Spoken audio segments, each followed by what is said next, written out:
Olá, nono ano! Vamos dar início aqui à nossa revisão parte 2. Então, ainda sobre a ditadura militar, vamos ver a volta da democracia e o fim do regime militar no país, no nosso Brasil, bem como o que diz a nossa Constituição Cidadã de 1988. Então, como é uma revisão, quem quiser os detalhes pode retornar aos vídeos de cada conteúdo no portal do Petrolina Educa Mais, né? Petrolina Educa.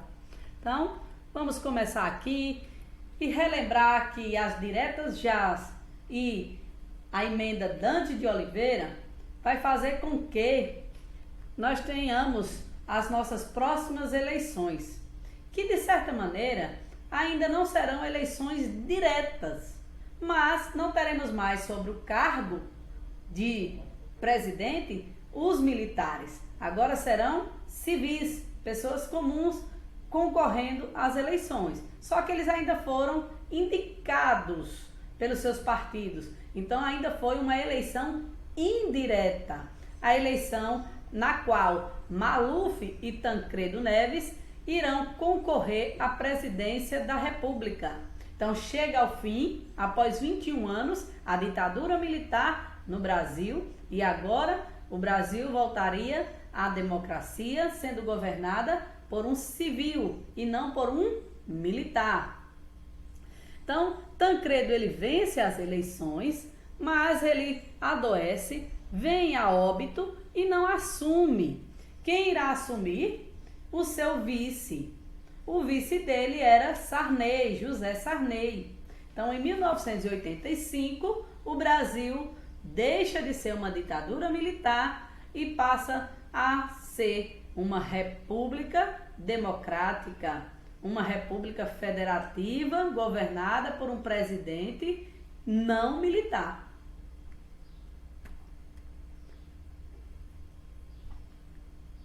Dentro do seu processo, de governo, nós teremos a criação da nova Constituição através da Carta Cidadã em 5 de outubro de 1988, ou seja, novos direitos serão garantidos e será promulgada a Constituição de 1988, que é a nossa Constituição até os dias atuais. Nela, a questão indígena das terras ocupadas pelos indígenas serão garantidas, o trabalhador terá garantido 44 horas semanais, direito de greve, a liberdade de expressão será garantida, a prática do racismo será condenada, será considerada inafiançável, o voto passa a ser universal para maiores de 18 anos e permitido a partir dos 16 anos. A legalização dos partidos políticos, nós passamos a ser um Brasil pluripartidário, ou seja, o pluripartidarismo, vários partidos poderiam existir e podem, existir. Então, vamos lá. Aqui a questão indígena. A lei, que diz o artigo 231, são reconhecidos aos índios sua organização social, costumes, línguas, crenças e tradições e os direitos originários sobre as terras que tradicionalmente ocupam, competindo à União demarcá-las, proteger e fazer respeitar todos os seus bens. Está garantido o direito dos indígenas à sua terra, porque até hoje eles sofrem, com a invasão de grileiros, de poceiros, de mineradores, e acabam tendo que voltar-se, para a luta de terras até a atualidade. Nós temos também garantido na Constituição os direitos humanos. Minha gente, vamos pensar aqui, são direitos humanos, a questão da igualdade, da dignidade da pessoa humana, ou seja, da não violência, da não segregação social, ou seja, nós precisamos entender que por mais que existam limites territoriais, nós recebemos pessoas refugiadas em nosso país. E, pessoal, é de fundamental importância compreender que os direitos humanos estão aqui para defender o cidadão e ele está garantido dentro da nossa Constituição. Por exemplo, quando a gente viola o direito do outro, quando mulheres são agredidas, né? Nós temos também a questão do feminicídio, e os direitos humanos ele está aí para defender os grupos em vulnerabilidade, não só vulnerabilidade social, não só vulnerabilidade econômica, mas também a questão da violência.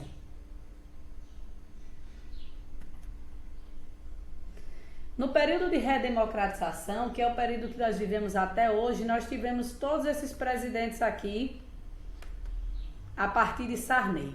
Então, vou falar aqui cada um deles, tá? Para relembrar vocês e o que cada um fez de importante. Então, nós tivemos aqui, ó, José Sarney. Ele garantiu maior participação da mulher em cargos públicos.